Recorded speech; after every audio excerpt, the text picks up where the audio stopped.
everyone. Welcome to Raising Humanity podcast. And we are doing our very first podcast.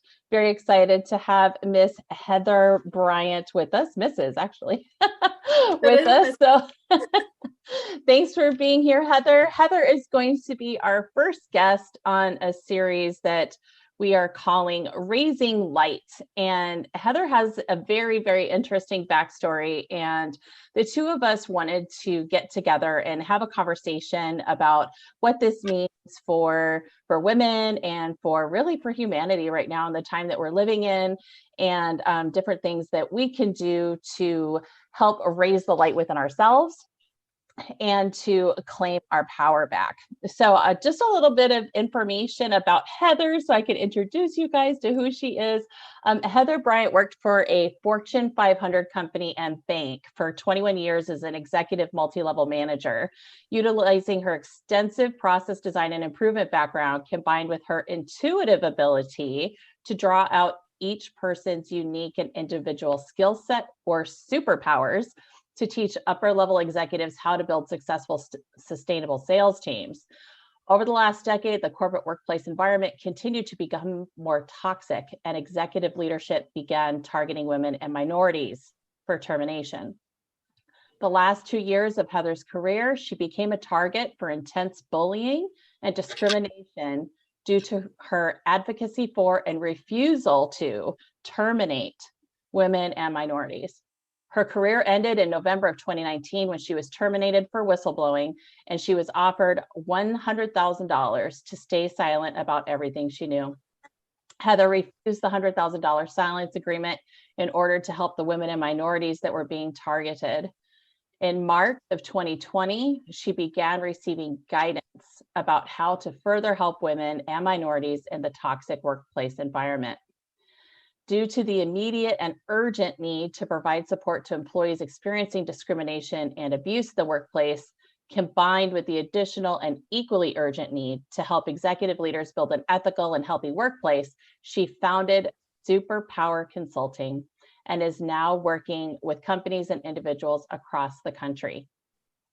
Though the last 2 years of her career, she endured debilitating abuse and bullying in direct response to advocacy for women and minorities.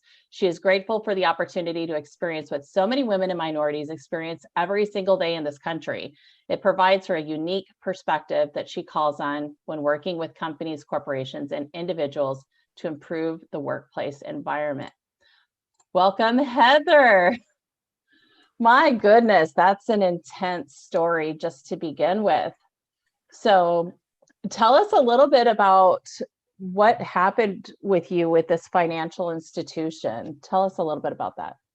Yeah, so I started there when I was a teenager, basically, and I found that I just had a natural, I have a real passion for people, and I just naturally was able to help people improve. And it started as a teenager, and I worked my way up into executive leadership positions. And the last 15 years, I was recruited for all the jobs I held, and specifically to take over low performing sales teams. I mostly worked in sales, and I like the bio says, I used my process design background and identifying where we can fix and eliminate broken processes, and identifying each individual person's unique, power, superpowers, I call them, to improve the teams overall. And the last 10 years of my career, the Fortune 500 company I worked for, they took over a mortgage company that was not doing well. And they let go of all of the company I worked for, they let go of all of the executives and hired on all of these mortgage executives from the company that they had taken over, which were very toxic leaders. And that's when the nightmare began. So about 10 years ago, things started getting really toxic. So treatment of people, and this is a story I hear really across the board from people who work in corporations, just really a toxic environment of you're just the number. And so I was used to kind of fill in the gaps of, teams where they had been managed very in a toxic way, mostly identifying people to terminate in order to improve performance instead of identifying what we can leverage that's working to improve performance. And they would bring me in to kind of fill those gaps and help executive leaders that were really targeting people. And the last 2 years of my career, things got really bad. I was recruited about 5 years ago to take over another low performing team in a different area of the company. So I was working in the banking center world. So if you go in to make deposits in a bank, I was managing like 15 of those banking centers. And we got a new executive leader. Our territory was ranked dead last in the company, and it had been for like 10, 15 years, which is why I came over to help with that. And but I only had one portion of the territory. And they brought in a new executive leader and immediately started targeting women and minorities for termination. And I had never experienced something that blatant. And I've always been an advocate. You can see in my shirt, we rise by lifting others. I wear these things all the time. I'm a walking billboard. And I had never experienced something so blatantly targeting specific people for abuse, really. And I started speaking up, and all of my peers stayed silent. They were really worried about losing their jobs. And I realized now this is a common theme in corporations. If you stand up, you're the sore thumb. So, but I've always been an advocate, and I started speaking up against the treatment of women and minorities. They wanted us to specifically fire women minorities. And I ended up experiencing abuse and incredible bullying myself because of it. So because I was the only one saying, no, I'm not going to do this, and I have proof to show you don't need to terminate people in order to do well. Let me teach you how to do it the right way. They didn't like that. So these men started bullying me, and it got so bad that ended up putting me in the hospital in November of 2018. They thought I was having a stroke. I lost my peripheral vision on the way to work. And I went into a meeting. I was supposed to conduct a meeting with about 10 people in this banking center. And I walk in and I realized that I couldn't really formulate my thoughts, and I couldn't formulate sentences. And by the time about 30 minutes later that I got into the meeting, I couldn't remember anybody's name in the room. People who I'd been working with for 10 plus years, I couldn't remember their names. And I just remember thinking something is really wrong. And when I got to the hospital, they thought I was having a stroke, and it wasn't. I was having a breakdown from the abuse. So what ended up happening is the abuse got so bad that in August of 2019, I remember laying in bed. I was working 12 hours a day. I was going to the doctor 2 or 3 times a week for treatment of the symptoms from this incredible stress I was experiencing, trying to save my career and trying to hold off the bullying and trying to save these women. And I was sleeping all weekend, and I was depressed. And I remember laying in bed thinking, if there's a higher power, like, I need help. I need to be saved. I remember saying, my soul is dying. I remember feeling my soul is dying. And I said, my soul is dying. I need help. And immediately after, I started getting signs. I started seeing the number 555 everywhere, and I didn't know what it meant. And after a couple of weeks of seeing 555, I looked it up. And I didn't know the full power of the meaning for about 4 or 5 more months, but I looked up the sign, and it means it's an angel number, which I didn't really know what that meant at the time. And it just means that something big is about ready to happen, and it's going to rock your world, basically, but it's for your own good. And so I didn't really think much of it. Buttercup. Huh? Yeah, buckle up, Buttercup. That's exactly. It was like, buckle up, it's a ride's coming. Like, you're going to be going over the roller coaster. And I started also seeing palindromes. I didn't know what they were at the time, but when you see a word that's spelled the same backward and forward, or a number that's the same backward and forward, it's a palindrome. And so I looked up, why am I seeing palindromes? And it meant to go back to the beginning. And I didn't know what those things meant for a while, but so that was in August when I prayed for a sign, if there's a higher power. And in November of 2019, I was called in after a meeting, and 2 men, my boss who had been bullying me, and someone else, told me that I was no longer employed with the company. And when I asked them why, they didn't tell me. They didn't give me a reason. And then they started telling me about how great of a performer I was, what a great asset to the company I was. And I'm sitting here crying as they're telling me I'm losing my job, because I always grew up career is life and life is career. That's what we're taught from an early age. And, but they offered me $100,000 and said, because of your great, 21 years here, we're going to give you $100,000. You just have to sign this contract in order to get the money. And they tried to pressure me to sign it then. And luckily I felt that it wasn't right to sign. I couldn't read it at the moment. I was overwhelmed with emotion.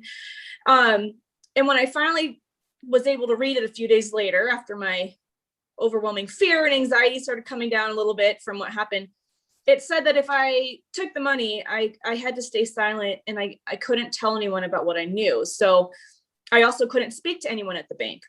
And the day after they terminated me, they went into my team I managed managers, and they went to those women that they had been trying to get me to fire for a year and a half, and they started writing them up for termination. So these women are calling me. Everyone wants to know what happened to me. All of a sudden, I'm not with the company anymore. And these people are scared. They knew I was protecting them. And so I said, I'm not signing this contract. I can't sign this contract no matter how scared I am of paying my bills. I can't do it. I have to help these people. So I didn't sign it, and I helped all the women get out, which is great. Wow. And then in March, I had a conversation with two light beings that changed my life. So that's the work piece. I don't know how much you want me to get into the next piece yet. Well, this is very interesting. So they told you that you were an amazing employee. You're so wonderful. But we're letting you go. But here's $100,000. I mean, I'm sure that even though at that point you were completely overwhelmed, just these alarm bells were going off in your head. What did that feel like? Well, I had known for almost 2 years that they had been trying to terminate me. When the new boss came in, he within a month was trying to terminate me, and he said it was for performance. And I had proven him wrong. I had pulled all the reports. I'm very good at reporting. He didn't expect me to know what I was doing for whatever reason. He didn't know me, and he just thought he could bully me. And because he had been used to bullying women. And I've learned that later. But when I showed him that I was top performing on the entire team, and I actually am helping other people raise their performance, I was leading the team. He then went a different route and started just bullying me and trying to push me out of the company. So I knew it was coming. I knew something was coming. And on one hand, I had hoped I could find maybe another role under someone else. I had been told, just wait it out. People like that don't last. Like, you've been here a long time. And I stuck it out. So I thought I'll try and stick it out. And so when it actually came down to it, I wasn't surprised. I mean, I was surprised because I thought I could maybe outlast him, and my 20 years of experience being top in the company. I had taken over sales teams that were ranked in the bottom of 5% of the company. And every time I would bring them up to the top 2 to 5%. By the time I left, I was recruited somewhere else. So I thought, I'm gonna outlast this guy. So I was mortified that my career was over on one hand, but I wasn't surprised. And it was almost like a little bit of relief, because it's like when you're in an abusive relationship, I liken this on my channel to abusive relationships. When you're in an abusive relationship, there's a codependency happening. But when you're finally out of it and on the other side, and you've had time to think, it's almost you finally feel the relief of being out of it. And so that's kind of what I felt. It was a little bit of relief, like, well, this was coming, and now it's finally here. And now I can finally deal with the reality of not having a job. Right. But, so it's like it was something that you were already anticipating because they were right. trying to push you out. So when it came, in a sense, it was a relief. So then tell me a little bit about what happened to you after that. In March, you touched on something. So I think it's interesting that you saw these angel numbers and they were telling you, hey, guess what? Something big's about to come your way that's going to totally change your life. And then in March, so this is November when they let you go. Okay. Yeah. And then, so what did you do between November and March? So I knew I needed therapy because I had been experiencing such horrible abuse. So I had been wanting to get a therapist for a while, but I was working 12-hour days and depressed on the weekends and just trying to survive. So the first thing I did was I found a therapist, and I went and I had a session with this therapist. And part of the silence agreement, part of the information they gave me was that they said I could retire. And I did retire because there was the law of my age plus the number of years I was there, I retired, but it's still, when a company went to call, it was to call to verify my employment, it would still say termination. But I was retired, and so I was able to get health insurance under the retired benefits, and I was paying $1,800 a month. So that was all of my unemployment when I finally filed for unemployment. So when I was in this therapy appointment, it was clear that this woman probably wasn't going to be able to help me with what I had experienced and the reason I went there. But the beautiful thing was that there was like 1 week left of the year to enroll in health insurance for 2020. And she introduced me to a broker, and they got me insurance for $300 a month. So I got the same insurance for $300 a month versus $1,800. So that was the first divine, like universe bringing me something, right? So I was guided to this therapist. It didn't work out, but she saved me $1,500 a month. And then on January 2nd, I was in a accident on the freeway, and I totaled my car. I walked away, but it was completely totaled. They had to tow it off the freeway. And I was able to find, my husband actually found a car that was saved me half of my payment per month. So my bills started getting reduced. I was terrified to not take the $100,000, but I didn't. I followed my heart and what I knew was right. And then the universe started lining up these amazing, now I know it was the universe, amazing opportunities to help me support myself financially. And then in March, I actually got this overwhelming, like, knowing or hit, now I call it, to contact someone that I had known from like 15 years before. And I don't know why I got the hit. And so I looked her up online, and she was a spiritual healer.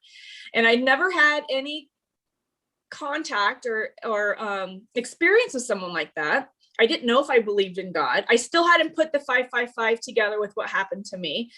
And so I contacted this woman, and we had a session, and we had an hour-long session. And on March 3rd, after the session was over, I came home, and I went to pour a glass of wine, and it was kind of like a routine, unwinding, come home, have a glass of wine, sit on the couch and kind of chill. And I got this overwhelming feeling and this like voice was like, don't have any wine tonight. Like, don't have a glass of wine tonight. And I was like, that, okay, all right, well, that's weird. So that was a very strong message. I don't know why, but I didn't do it. And then like, I was making dinner later. I look over at the bottle of wine, and I thought, oh, a glass of wine sounds good. And then again, the feeling, don't drink tonight. I'm like, okay, weird. So I went to bed, and I can't sleep at night. So I said, that's so curious. Go ahead, please. Oh, it's great. It's so crazy. I mean, just the beginning. So I go to bed, and it was about 11 o'clock, and I'm laying in bed with my eyes open and just like not tired. And so I closed my eyes, and I thought, well, I'm just going to try to like quiet my mind down to see if I can go to sleep. And what happened next was the most craziest thing that's ever happened to me in my life. I didn't know. I mean, I don't know if it'll ever happen again. I crave it. I hope it does.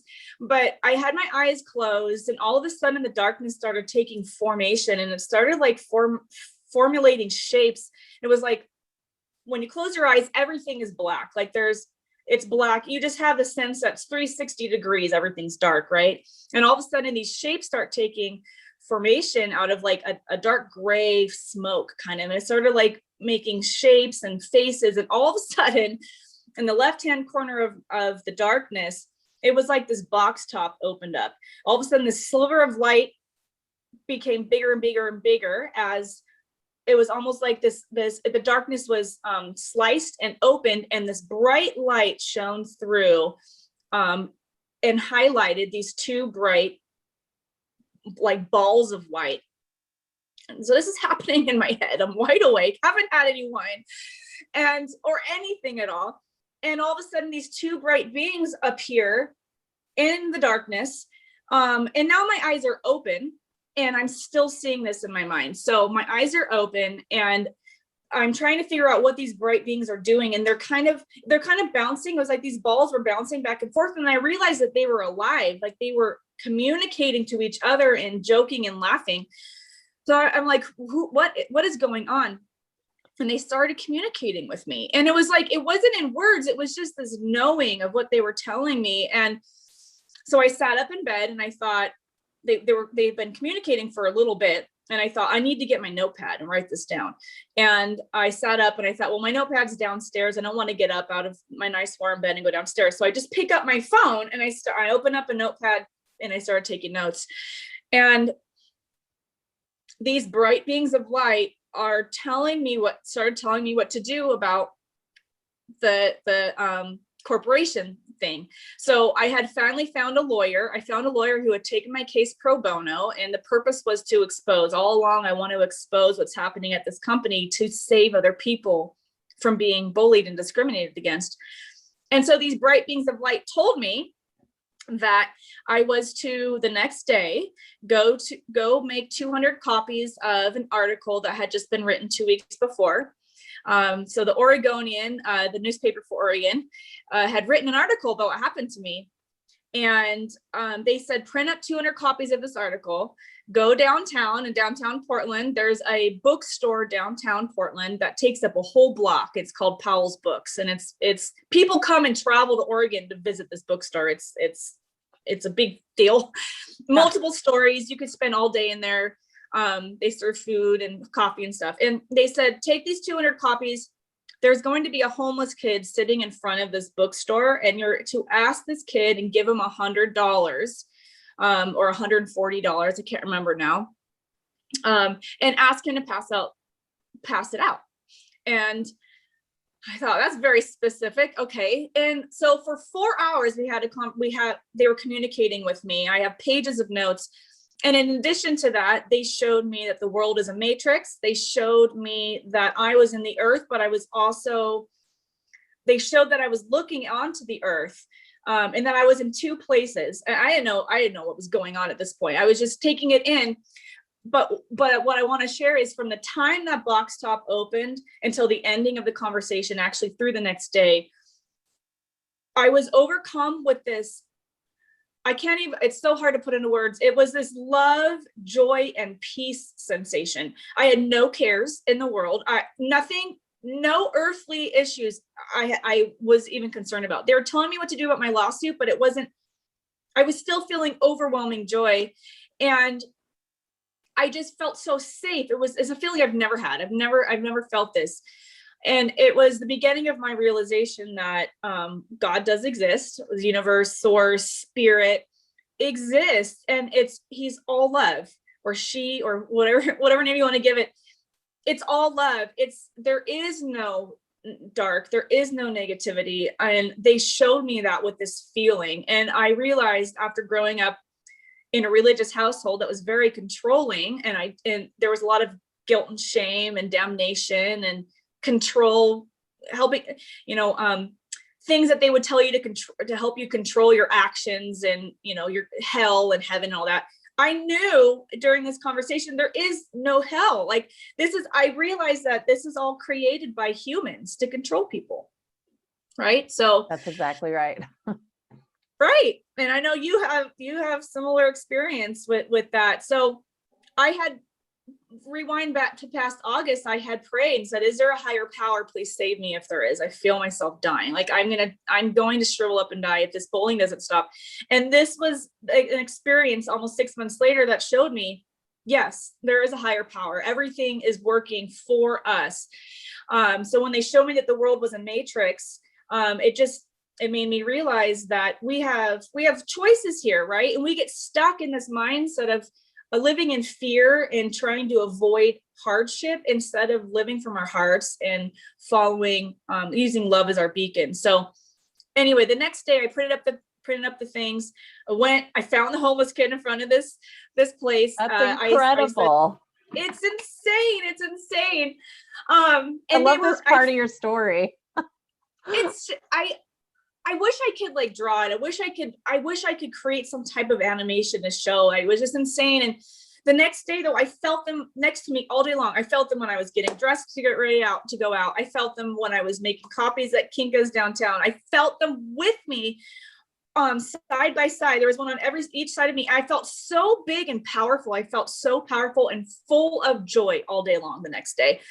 And they were with me the whole day when I handed off the flyers. I asked the homeless kid, I said, hey, you don't know me, but this is in a nutshell, what I'm trying to do is expose the toxic workplace and put an end to it. Would you pass this out?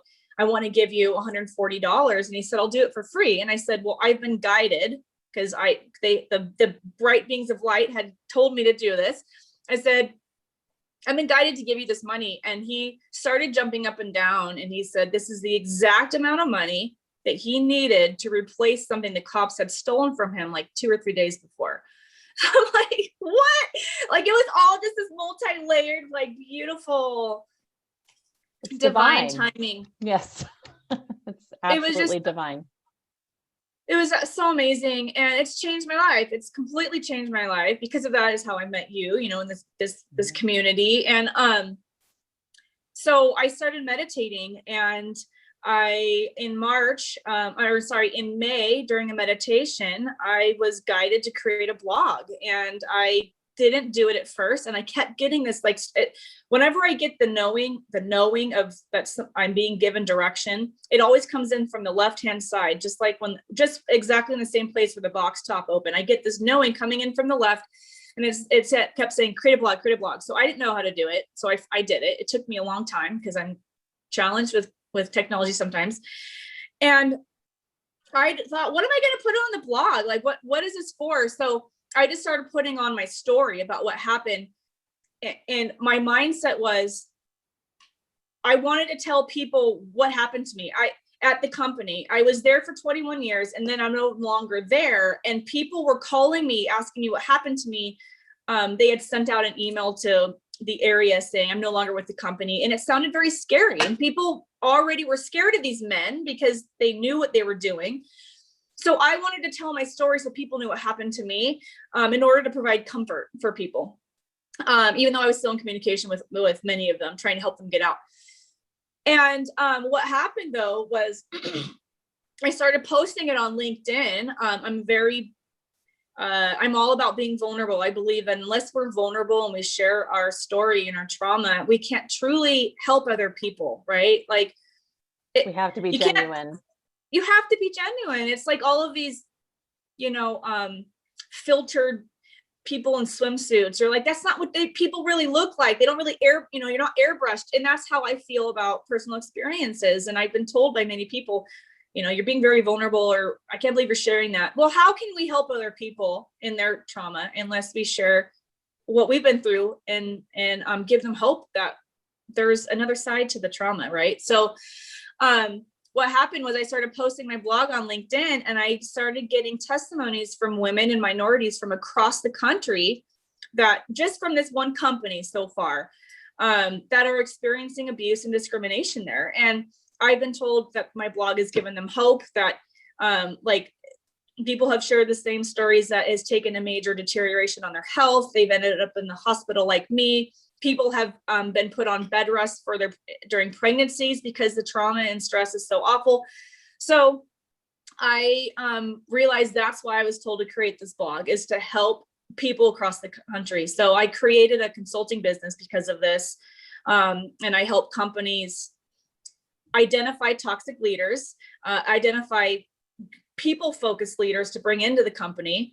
I call them people-focused leaders versus task managers. Task managers micromanage and try to create little robots and dictate and try to force you, manipulate you into doing what they're asking you to do, versus people-focused leaders, which really identify and draw out each individual person's unique abilities and talents.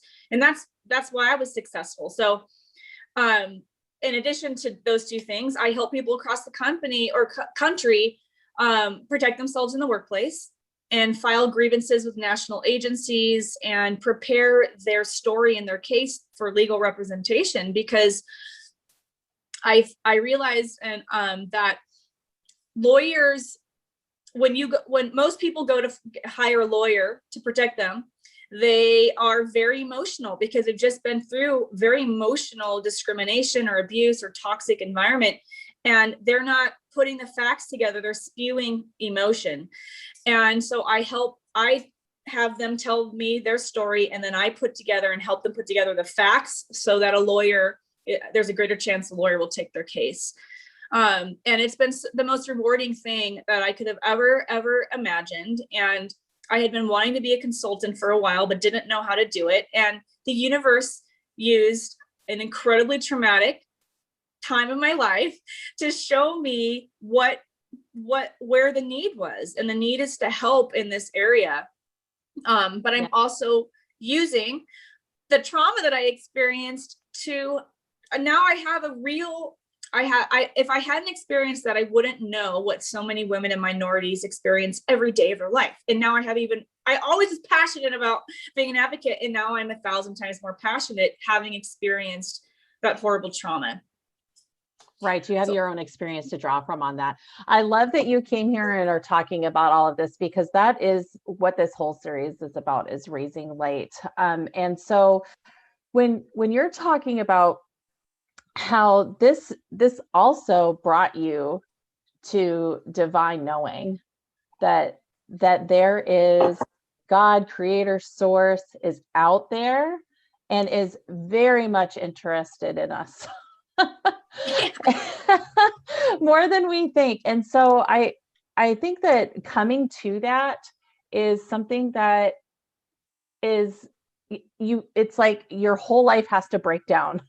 Mm-hmm. And you and I, we've done some learning about different things for divination, and including like tarot and things. And so it's just like the Tower card in the Rider-Waite deck in tarot, where people think that when you have this awakening, oh, it's so beautiful and light, and you had that, but it doesn't start that way.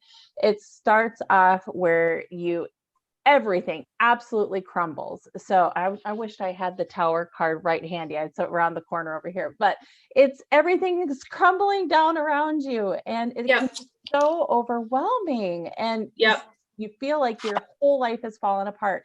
And then right when you think it's like as bad as it could possibly be, you start getting the realizing that the divinity is there. And that's it. Thank you.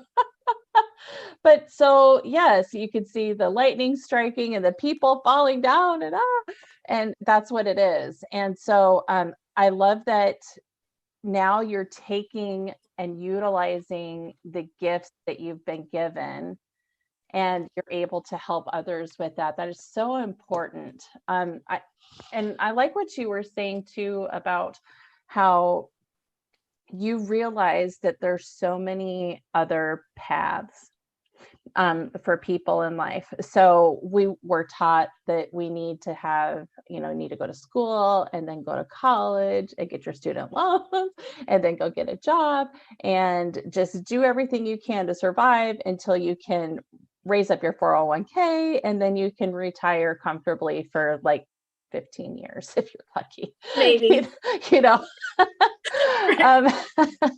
And that you were shown that this is all just some type of control mechanism, and that there really are other choices for other people out there. And I love that came to you, and it's come to me too, where I realized that too, where there's so many other opportunities for people besides going through the standard 9 to 5. And it doesn't necessarily mean you're going to be rich. It's what's fulfilling to you, right? So like, I think we were talking yesterday a little bit before we scheduled the show. So when I said, maybe somebody wants to make sandwiches, and it just gives them so much joy to be able to make sandwiches for people, and they work 12 hours a day. They don't make a lot of money, but they love it, and their life is full. And so there's other paths for people. And I love that you are doing this for people, women and minorities. It's incredible. And we talked to beforehand about empowerment, that word. So like one of the things that I say in this channel is it's about empowering women. And it struck me wrong today, that word did. I thought, wait a minute. If you're saying empowerment, that's me giving power to somebody else. That's not truth. Right. The truth is that we have the power in us already. And we come to a point where we recognize that power within ourselves, and then we blossom. Yep. That's where the magic happens, right? Realizing our power. And so you and I will have to have another chat in the future too, because I think that there's some other themes that we can hit on with that. So tell me a little bit about let's see.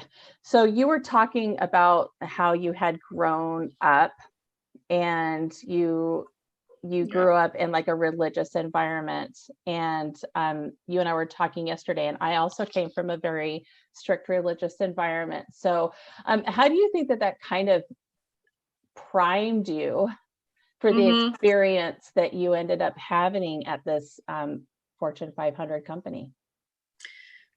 Well, I speak about this too on my YouTube channel. I am actually documenting my recovery from the toxic workplace, I call it, in order to help people understand that,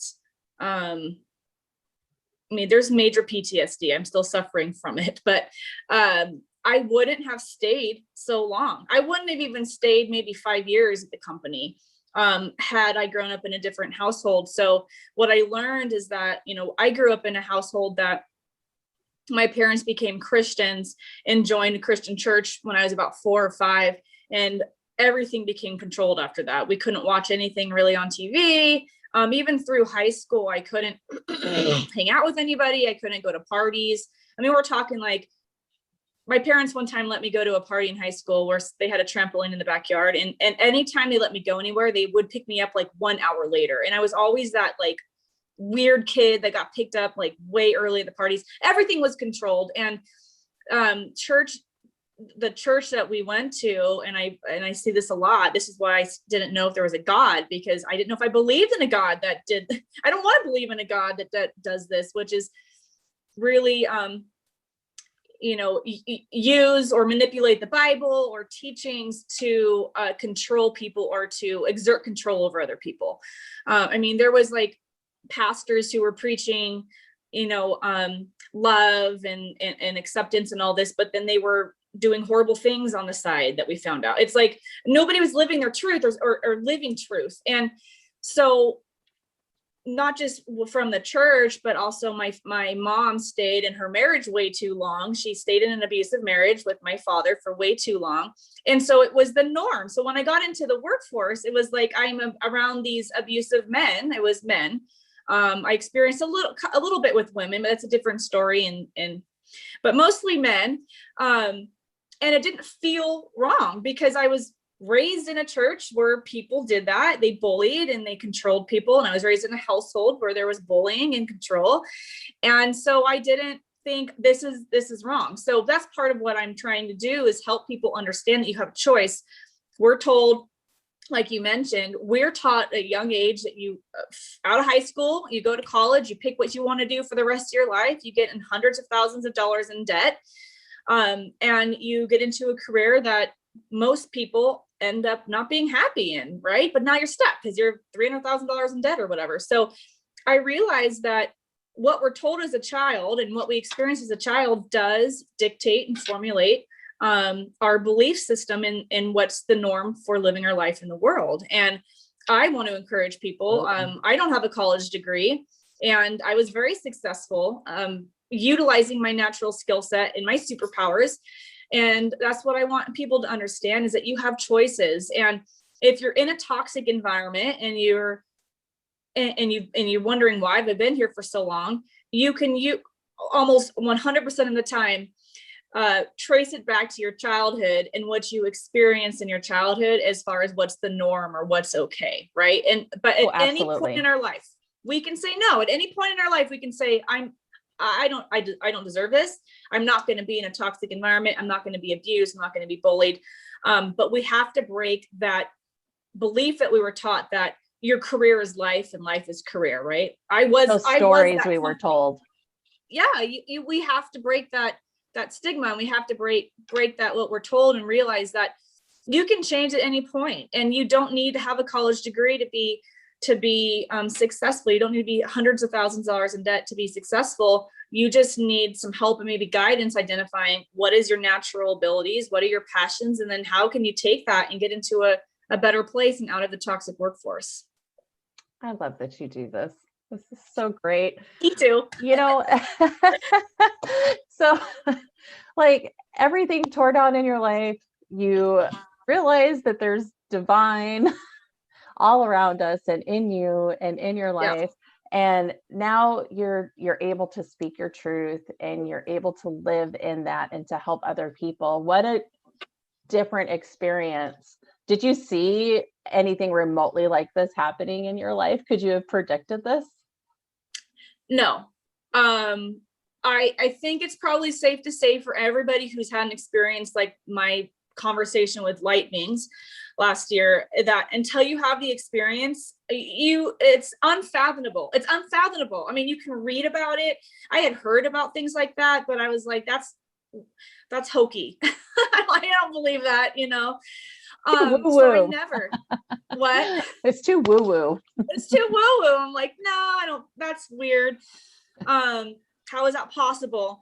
And now I see parallels with movies all the time. I'm like, yep, The Matrix, totally. I mean, there's so many things where I'm like, I totally get it now.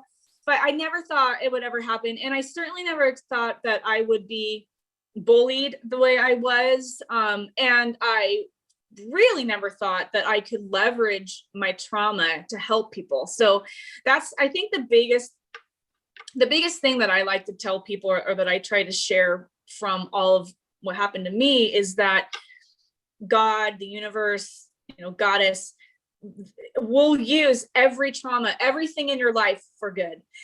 If you allow it to happen, you have to step back and say, what am I supposed to be learning from this? How can I use this for good? How can I use this for the higher good of all? I see people, I'm sure all of us, anyone watching here too, and you can think about people who've experienced trauma.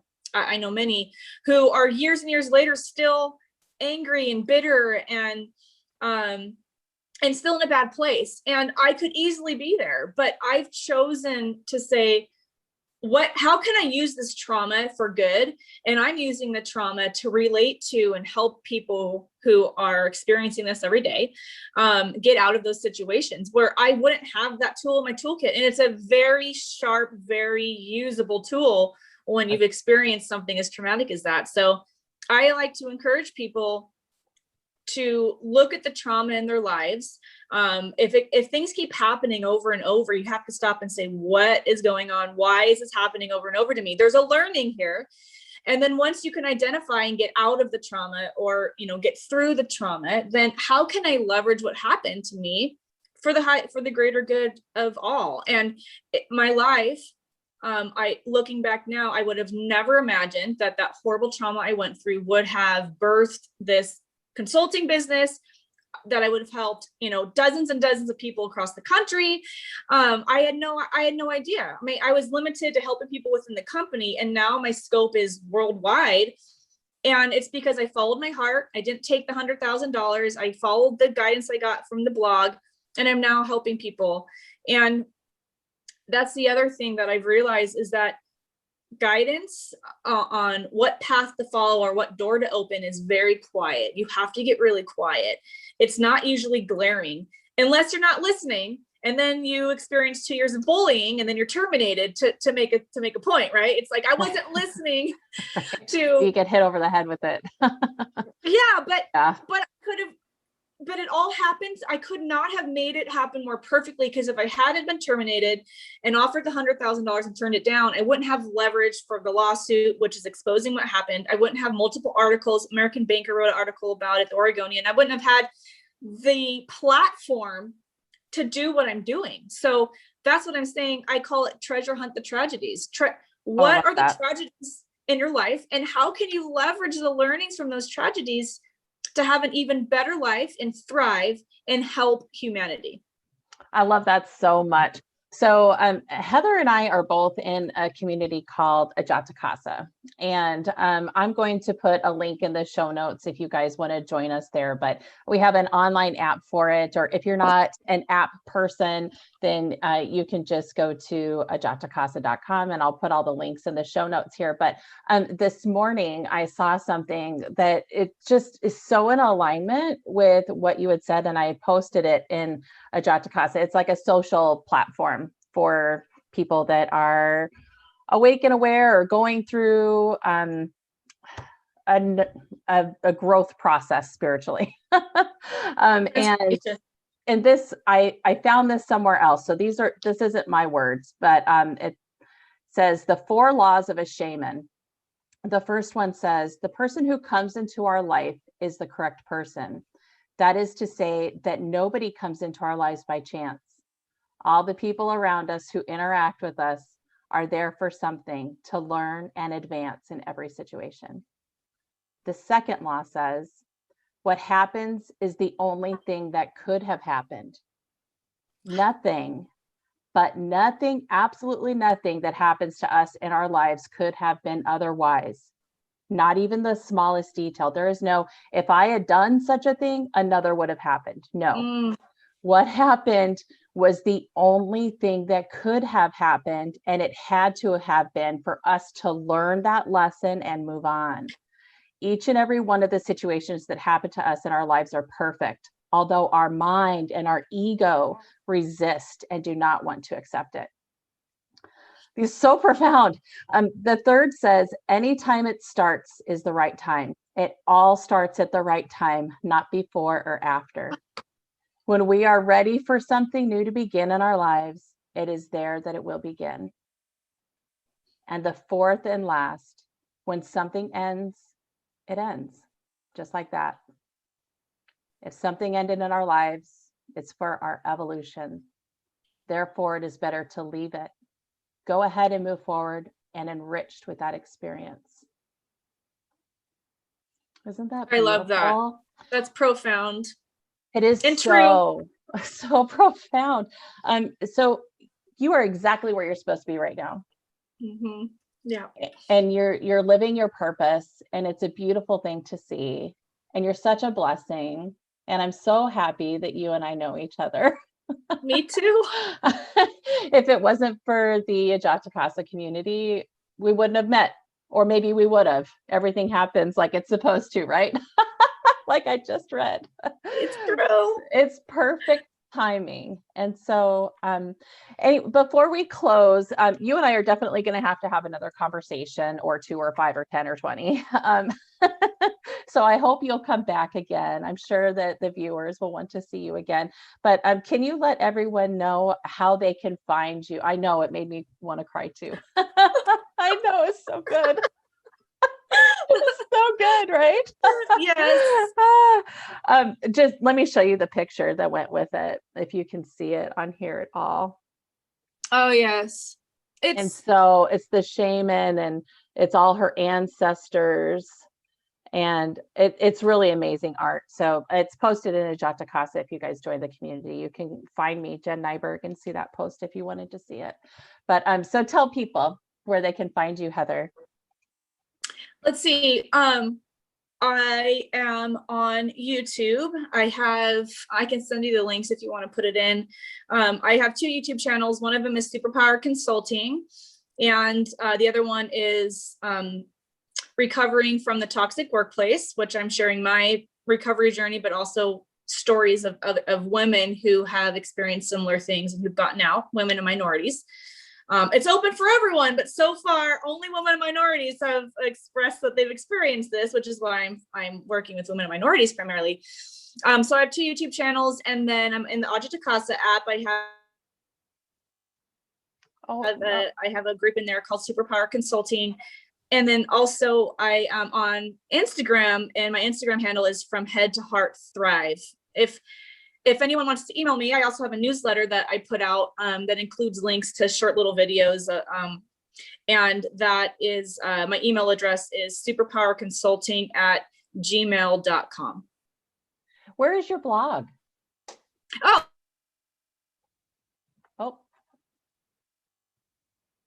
Oh, my blog.